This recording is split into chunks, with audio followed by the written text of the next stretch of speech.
नमस्कार, मी संकेत Awate. Yes bank नेमकं कुठे जाणार?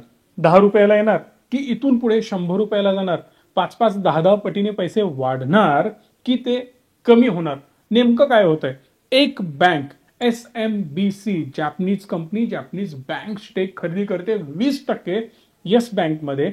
म्हणूनच येस बँक एकदम पलटणार, खूप साऱ्या मोठ्या घटना घडणार, खूप मोठ्या प्रमाणात त्यांची ग्रोथ होणार वगैरे वगैरे सध्या स्टोरी सुरू आहे. आत्ता पहिल्यांदा मी तुम्हाला सांगतोय, बऱ्याच वेळेला आपण निगेटिव्ह गोष्टी डिस्कस केल्या होत्या येस बँक बद्दल, पण आता अशा काही गोष्टी मी तुम्हाला सांगणार आहे. या SMBCच्या एंट्री नंतर खूप मोठ्या गोष्टी होऊ शकतात. कुठल्या कुठल्या पॉझिटिव्ह गोष्टी होऊ शकतात थोडंसं तुम्हाला डीप घेऊन जाण्याचा मी प्रयत्न करणार आहे. हा जर व्हिडिओ तुमच्या पथ्य पडला आणि तुम्हाला जर आवडला, तशा मला कमेंट आल्या, तेवढ्या लाईक्स आल्या, तर डेफिनेटली याच्यापेक्षा ड्रिल डाऊन करून व्हिडिओज बनवण्याचा मी प्रयत्न करेन. कारण बऱ्याच वेळेला काय वाटतं की ऑडियन्सना फक्त वरच्यावर माहिती हवी आहे, पण आज थोडंसं यामध्ये डीप जाण्याचा मी प्रयत्न करतोय. बघा, सिंपल आहे. यामध्ये 20% SMBC ही कंपनी स्टेक घेणार आहे. जॅपनीज कंपनी आहे. आता हे स्टेक कोणाकडून घेणार? तर मेन यामध्ये पुढाकार SBIचा आहे, हे तुम्हाला माहितीच आहे.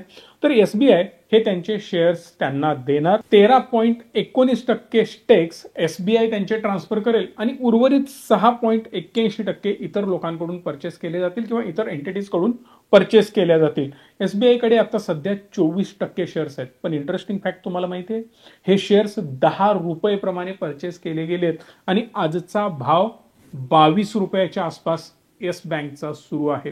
याचा अर्थ क्लिअर आहे, डबल पेक्षाही जास्त पैसा बनलेला आहे.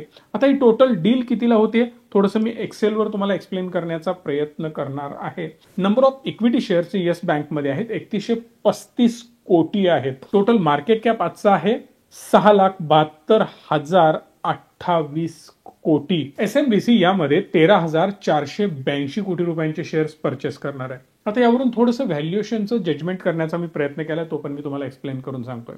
बघा, 20% ते स्टेक घेणार आहेत. पर शेअर त्यांना पडला 21 रुपये प्रमाणे. हे आपलं कॅल्क्युलेशन आहे बरं का. 21 रुपये प्रमाणे हा शेअर त्यांना मिळतोय. याचा अर्थ क्लिअर आहे की आत्ता ज्या प्राइसला स्टॉक ट्रेड करतोय त्याच आसपास त्यांचं बाईंग सुद्धा होत आहे. ही खूप मोठी आणि इंटरेस्टिंग गोष्ट आहे. आता यामध्ये भविष्य काय होईल हे पण आपण डिस्कस करणार आहोत. त्यासाठी आपल्याला कॅल्क्युलेट करावं लागेल EPS कसा कॅल्क्युलेट केला जातो? Net income divided by preferred dividends आणि divided by outstanding shares. Simple आहे. नेट इन्कम पकडा आणि त्याला डिवाइड करा कंपनीकडे किती इक्विटी शेअर्स आहेत त्याने. सध्या त्यांचा EPS येतोय 0.78. एक सुद्धा EPS क्रॉस करत नाहीये आणि ही थोडीशी निगेटिव्ह गोष्ट आहे. थोडी काय, खूपच जास्त निगेटिव्ह गोष्ट आहे असं आपण मानू शकतो. कंपॅरिझन दाखवणार आहे. खूप इंटरेस्टिंग गोष्टी आहेत, गडबड करू नका. PE रेशो कसा कॅल्क्युलेट केला जातो? Share price divided by EPS इथं ऑलरेडी आपण कॅल्क्युलेट केलाय. शेअर प्राइस आपण ऑलमोस्ट 21 रुपये पकडतोय, डिवायडेड बाय EPS म्हणजेच 26.92 याचा PE रेशो येतोय. आता यावरून कॅल्क्युलेशन्स कसे होतात बघा. बऱ्याच बँकांचे ज्यावेळी तुम्ही EPS चेक करता किंवा त्यांचा PE रेशो चेक करता, तेव्हा तुम्हाला समजून येईल की EPS आणि PE रेशो दोन्ही सुद्धा ब्युटिफुल आहेत या कंपनीच्या कंपॅरिझन मध्ये. म्हणजे काय, बाकी सगळ्या कंपन्यांची EPS खूप स्ट्रॉंग आहे, PE रेशो खूप कमी आहेत as compare to Yes Bank. ते पण मी तुम्हाला दाखवणार आहे पुढे जाऊन. मग यावरून एक क्लॅरिटी येते की अरे यार, ओव्हर व्हॅल्यूड आहे, सोडून द्या याला. नाही, यामध्ये गेम आहे. कशी गेम आहे? ओव्हर व्हॅल्यूड आहे नाही आहे हे कसं ठरवायचं ते मी हळूहळू तुम्हाला सांगतोय. आता कंपनी जर तुम्ही बघितला, SMBC ही सेकंड लार्जेस्ट ग्रुप जपानचा आहे. जगातल्या बँकांपैकी 15वी सगळ्यात मोठी व्यवस्था किंवा ही कंपनी आपल्याला पाहायला मिळते. म्हणजे यांचे इथिक्स, यांची काम करण्याची पद्धत, यांचा ग्रुप, सगळं काही मोठ्या लेवलवर चालतं आणि इंटरनॅशनल ब्रँड आहे, मोठ्या लेवलला काम करतो, हे पण तितकंच महत्वाचं आहे. बरं, याचा इम्पॅक्ट काय होणार? पॉझिटिव्ह गोष्टी लक्षात घ्या. री रेटिंग होऊ शकतं. आता हे री रेटिंग कशासाठी असतं, याची काय गरज आहे? सिंपल सांगतो. री रेटिंग म्हणजे तुमची कंपनी किती बेस्ट आहे त्यावर त्याचं रेटिंग ठरवलं जातं. जसं आता सध्या इंडियाचं सुद्धा रेटिंग आपल्याला वाढताना पाहायला मिळालं. सेम गोष्ट इथं सुद्धा रेटिंग आपल्याला इम्प्रूव्ह होताना दिसतं. जेवढं रेटिंग तुमचं चांगलं BBB-, BBB+, AA+, वगैरे वगैरे या सगळे रेटिंग्स असतात. आता येस बँकचं जे रेटिंग आहे थोडंसं निगेटिव्ह रेटिंग मानलं जातं. बँकिंग इंडस्ट्रीमध्ये थोडंसं याला डिक्लाइन केलं गेलंय काही कॉर्पोरेट कंपनीज कडून प्लस काही गव्हर्नमेंट एंटिटीज कडून. याचा अर्थ काय, जर तुम्हाला डिपॉझिट ठेवायचे असेल तर तुम्ही येस बँकमध्ये ठेवू नका, because they have poor fundamentals त्यांचे चांगले नाहीयेत. थोडीशी बँक गडबडली, बंद पडले तर आपले पैसे अडकू शकतात. आपल्याला एकदम स्ट्रॉंग फंडामेंटल्स असलेल्या म्हणजेच रेटिंग स्ट्रॉंग असलेल्या बँकांमध्ये आपल्याला इन्व्हेस्ट करायचं आहे आणि याचमुळे डिपॉझिट्स मार खातात. बट जेव्हा हा स्ट्रॅटेजिक पार्टनर यांच्यासोबत अलाइन करतोय, एसबीआय तर ऑल्दो यामधून बाहेर पडायचंच आहे. यामध्ये कुणाचंही दुमत असण्याचं कारण नाही आणि एसबीआयचा कुठलाही मोटो नाही की या बँकेला त्यांनी रन करावं आणि यामधून प्रॉफिट जनरेट करावे. यांना बिलकुल यामध्ये इंटरेस्ट नाहीये. पण आरबीआयच्या प्रेशरमुळे आणि आरबीआयच्या सांगण्यामुळे या सगळ्या गोष्टी होत आहेत. इथंपर्यंत तरी क्लिअर आहे. या सगळ्यामध्ये होणार काय, तर पहिली गोष्ट, री रेटिंगमुळे कॉर्पोरेट एफडीज येऊ शकतात, कॉर्पोरेटचा इंटरेस्ट यामध्ये वाढू शकतो आणि त्याचबरोबर गव्हर्नमेंटच्या इन्व्हेस्टमेंट सुद्धा यामध्ये येऊ शकतात. दुसरं महत्वाचं कारण, फंडिंग कॉस्ट यांची कमी होऊ शकते बिकॉज ऑफ री रेटिंग. आणि तिसरा महत्वाचा मुद्दा, काही मोठे इन्स्टिट्यूशन सोबत जर यांच्या आले तर यामुळे एक चेन इफेक्ट तयार होईल. त्याच गुडविलचा वापर करून अजून बाकी एंटिटीज मध्ये घुसू शकतात, त्यांच्याबरोबर रिलेशन बिल्डअप करून अजून बिझनेस ग्रो करू शकतात. आता इथे फक्त कर्ज घेतलं दिलं किंवा ठेव घेतली दिली याच्यावरच अवलंबून आपण नाही आहोत. बऱ्याच गोष्टी कंपनी करते. यासोबतच digital solutions, gateways, transaction banking आणि बरेच सारे प्रोडक्ट इथे ओपन होतात आणि कंपनीचा अर्निंग सोर्स वाढवू शकतात आणि या सगळ्यामुळे पॉझिटिव्ह इम्पॅक्ट कंपनीवर होऊ शकतो. अगेन, पुढे जाण्याआधी मी कुठल्याही बाईंग सेलिंगचा रिकमेंडेशन तुम्हाला देत नाहीये. This is only for education purpose. याला बाईंग सेलिंगचे रिकमेंडेशन समजू नका. सो क्लिअरली मी तुम्हाला स्क्रीनवर घेऊन जातो. इथे बघू शकता येस बँक सध्या स्टॉकचा पीई आपल्याला करंटली 28 पाहायला मिळतो, कारण करंट प्राइस आपण 21 वर कॅल्क्युलेट केली होती, आता ती 22च्या आसपास जाते. दॅट्स वाय 28 पीई रेशो असताना अशा बँकेकडे बघणं गरजेचं आहे का, तर याची उत्तरं मी तुम्हाला देतोय. ज्या गोष्टी आपण बघितल्या त्या पॉझिटिव्ह बघितल्या. ऑलरेडी यांचा जर तुम्ही एनपीए बघितला, नॉन परफॉर्मिंग ऍसेट, ते सुद्धा मी चेक केलेलं आहे आणि ते सुद्धा तुमच्यासमोर मी मांडण्याचा प्रयत्न करतोय. ग्रॉस एनपीए 1.6% आहे, नेट एनपीए 0.3% आणि रिटर्न ऑन ऍसेट 0.7% पाहायला मिळतोय. आरओए खूप महत्वाचा आहे.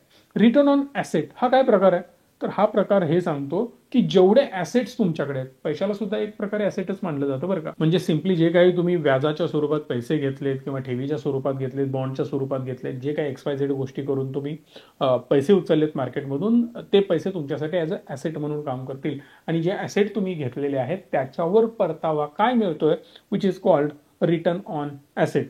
आता हे ऍसेट, रिटर्न ऑन ऍसेट काय सांगतात, सध्या बघितलात तर हा 0.59 आपल्याला एक्झॅक्ट पाहायला मिळतोय. जर याला मी कम्पेअर केलं, आपण दोन गोष्टी आता कम्पेअर करणार आहोत. PE ratio. आता हा पीई रेशो जास्त वाटेल. का जास्त वाटेल, कारण जेव्हा तुम्ही ऍक्सिस बँकचा पीई बघाल तुम्हाला 13 दिसेल, कोटक बँकचा पीई बघाल 21 दिसेल, आयसीआयसीआय बँक 20 दिसेल, एचडीएफसी बँक 20.9 दिसेल आणि येस बँक मात्र सगळ्यात जास्त 28 दिसेल. ज्या कंपन्या सगळ्यात चांगलं करतायत त्यांच्यापेक्षा जास्त पीई आपण खराब परफॉर्म करणाऱ्या कंपनीला का देतो बरं, हा प्रश्न तुमच्याही डोक्यात पडला असेल. त्याचं क्लिअर उत्तर आता तुम्हाला मिळेल, पण त्याआधी काही निगेटिव्ह पॉइंट लक्षात घ्या. हे डील अजूनही डन झालेलं नाही. यामध्ये आरबीआयची परमिशन अजूनही पेंडिंग आहे आणि सीसीआय, कॉम्पिटिशन कमिशन ऑफ इंडियाची सुद्धा परमिशन अजून पेंडिंग आहे. हे डील नेक्स्ट क्वार्टरमध्ये म्हणजेच Q2 मध्ये फायनान्शियल 25-26च्या कंप्लीट होऊ शकतं असं प्रशांत कुमार साहेबांना वाटतं, जे की आत्ता सध्या सर्वा आहेत येस बँकेचे. सो आत्ता सध्या जर आपण बघितलं ही परिस्थिती, जर डील कॅन्सल झाली सगळं काही पाण्यात जाऊ शकतं, डील पूर्ण नाही झाली सगळं काही पाण्यात जाऊ शकतं. जॅपनीज कंपनी जेव्हा इकडे इन्व्हॉल्व्ह होते तेव्हा त्या कंपनीला भारतीय अर्थव्यवस्थेचा, आरबीआयचा, इथल्या कॉम्प्लिकेशन्सचा किंवा इतर सगळ्या व्यवस्थेचा एवढा चांगला अनुभव नसतो. त्यामुळे ज्या ज्या बाहेरच्या बँकांनी भारतामध्ये इंटरफेअर करण्याचा प्रयत्न केला ते सक्सेसफुल झाले नाहीत. प्रयत्न केला पण त्यांना परत बाहेर जावं लागलं, एक्झिट घ्यावी लागली, इंडियन कंपन्यांना आपले स्टेक विकून यातून बाहेर पडावं लागलं. आणि या सगळ्या मागं कारण आहे की त्यांना या व्यवस्थेबरोबर स्वतःला मॅच करता आलं नाही, कारण त्यांची काम करण्याची पद्धत कंप्लीट वेगळी आहे आणि आपल्या इथे काम करण्याची पद्धत पूर्णपणे वेगळी आहे. सो आता सध्या पीई रेशो एवढा हेवी दिसतोय, मग करायचं काय? मग तुम्ही म्हणाल सेल्स ग्रोथ चांगली आहे, यांची सेल्स ग्रोथ 17.6% दिसते, पण कोटकची जेव्हा सेल्स ग्रोथ बघता त्यावेळी 24.8 दिसते. म्हणजे याच्यापेक्षा तर सेल्स ग्रोथ चांगली आहे, पण पीई मात्र कमी. असं का बरं? आता इंटरेस्टिंग फॅक्ट सांगतो बघा. कोटक महिंद्राचा जेव्हा मार्केट कॅप तुम्ही बघता 4,16,000 करोडचा पाहायला मिळतो, आणि इथे यांचा सेल्स जेव्हा तुम्हाला मी दाखवेन तेव्हा तुम्हाला आश्चर्याचा धक्का बसेल. तो आहे 65,000. म्हणजेच 65,000 जेव्हा आपण याचा सेल्स बघतो आणि 4,00,000 कोटीचा ओव्हरऑल मार्केट कॅप बघतो, तेव्हा तुम्हाला क्लिअरली कळून चुकतं. ऑलमोस्ट 7x आपण याला व्हॅल्युएशन दिलेलं आहे. सेल्सच्या बोलतोय मी, आणि हे सेल्स क्वार्टरली बघायचे नाही आहेत, हे सेल्स आपल्याला इयरली बघायचे आहेत, हे सुद्धा लक्षात राहू दे.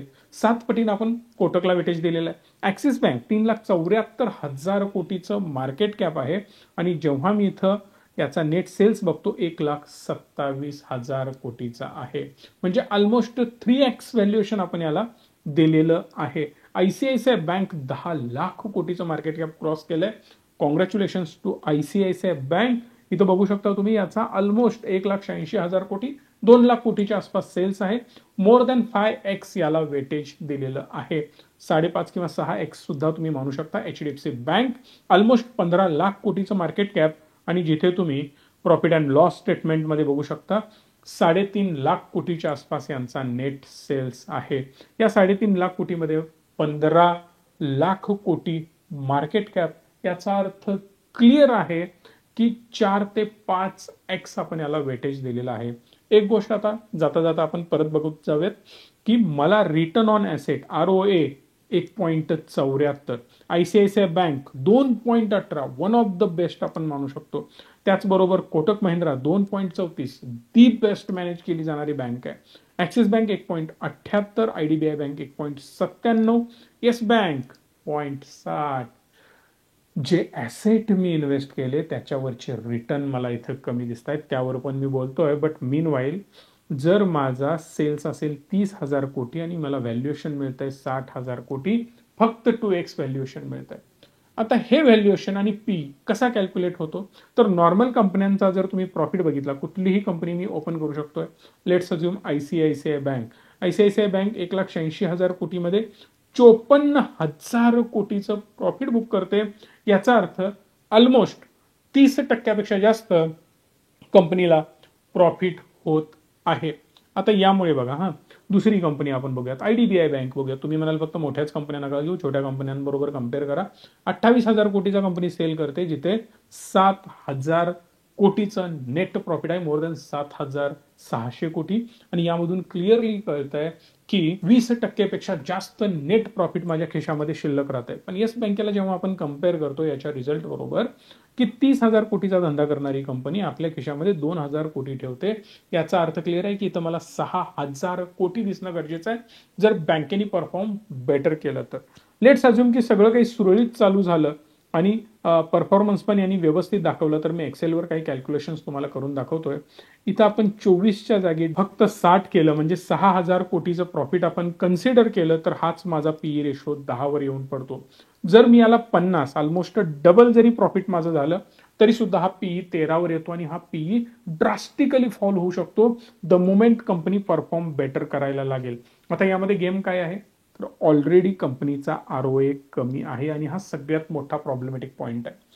इन द केस कंपनी हा ROA एक्सपांड करायला चालू करेल, आणि ऑलरेडी कुमार साहेबांनी हे सांगितलेलं आहे, the end of this year, चौथ्या क्वार्टरमध्ये आपण याला डायरेक्ट 1 पर्यंत नेऊन पोहोचवणार आहोत, आणि पुढचं वर्ष हे कन्सिस्टंटली 1 मेंटेन करेल, रादर दॅन त्याला थोडंसं क्रॉस करण्याचाही प्रयत्न करेल, विच मीन्स ROA बेटर होणार. आणि ROA जेवढा बेटर होत जाईल तुमचा EPS बेटर होत जाणार, आणि जेवढा EPS बेटर होत जाणार तेवढा पीई तुमचा खाली येत जाणार. प्राइस तर वाढताना दिसेल, पण तुम्हाला ड्रास्टिकली पीई रेशो वाढताना दिसणार नाही. आणि याचं कारण आहे की कंपनी फंडामेंटली स्ट्रॉंग होत जाणं.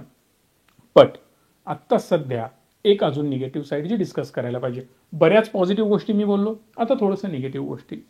ROA, return on asset, asset तुमच्याकडे आहे पण प्रॉपर त्यावर रिटर्न जनरेट होत नाहीत. याचा अर्थ सिंपल आहे की तुमचे ॲसेट गुड क्वालिटीचे असतीलच याची श्युरिटी नाही आहे. म्हणजेच NPA जास्त असू शकतात कदाचित जो आकडा दाखवला जातोय त्याच्यापेक्षा. आणि हे फक्त मी एका गोष्टीवरून बघत नाही, बरीच बॅलन्स शीट मी स्टडी केली आणि आता इथं ते तुम्हाला दाखवत बसणं आणि ते सगळ्या डेटा पॉईंट्सवर वाच्यता करणं, गप्पा मारणं खूप मोठा व्हिडिओ होईल आणि ते तुम्हाला समजायला थोडंसं जड जाऊ शकतं. बट हे जर तुम्ही समजून घेत असाल तर मी पुढचा व्हिडिओ अजून बेटर बनवण्याचा, अजून ड्रिल डाऊन करण्याचा प्रयत्न डेफिनेटली करणार आहे. तो यामध्ये जर माझी ॲसेट क्वालिटी खराब होत गेली तर डेफिनेटली समजून जा, जी नवीन कंपनी यामध्ये ऍड होते SMBC, या ॲसेट क्वालिटीला वन टाइम कट करण्याचा प्रयत्न करेल. कंपनी विचार करेल की ॲट अ टाइम आपण संपवून टाकू सगळं, पटपट पटपट येणाऱ्या वर्षभरांमध्ये सगळं आपण संपवून टाकू. ॲसेट क्वालिटी बॅड होऊ शकते, रिपोर्ट्स बॅड येऊ शकतात, क्वार्टरली रिझल्ट्स खराब येऊ शकतात, परिणामी मोठा दणका बॅलन्स शीटला बसू शकतो. आणि जर हा दणका या बॅलन्स शीटला बसला तर मी सांगायची गरज नाही कंपनीची हालत काय होऊ शकते. परिणामी थोडंसं स्टॉकवर प्रेशर येताना आपल्याला पाहायला मिळू शकतं. सो या सगळ्यांमध्ये नेमके डिसिजन्स काय होतात हे बघणं गरजेचं आहे. महत्वाची गोष्ट काय, बरं कंपनी स्ट्रॅटेजिक पार्टनर म्हणून आली पण खरंच ती त्या लेवलला वर्क करू शकते का, त्या लेवलला यांचे रिझल्ट्स येतात का, हे पण बघणं गरजेचं आहे. आता ऑलरेडी जॅपनीज ऑटोमेकर्स इंडियामध्ये काम करतायतच, त्यांना लोन देण्यासाठी पण या सगळ्या गोष्टींचा फायदा होऊ शकतो, री रेटिंगचा पण फायदा होऊ शकतो. जेवढ्या पॉझिटिव्ह साईड आहेत तेवढ्या निगेटिव्ह साईड सुद्धा यामध्ये आहेत. So we need to wait and watch की नेमकं यामध्ये काय होत आहे. आय होप की तुम्हाला हा व्हिडिओ आवडला असेल. मार्केट कंडिशन जबरदस्त आहे. तुम्हाला आमची जर कुठली मदत हवी असेल तर प्लीज कॉल अस, आम्ही तुम्हाला गाईड करू, हेल्प करू. तुम्हाला जर इन्व्हेस्टमेंट करायची असेल तर आम्ही तुम्हाला मदत करू. या व्हिडिओला लाईक, शेअर आणि चॅनलला सबस्क्राईब तुम्ही हक्कानी कराल याची मला खात्री आहे. धन्यवाद. Stay tune and stay positive.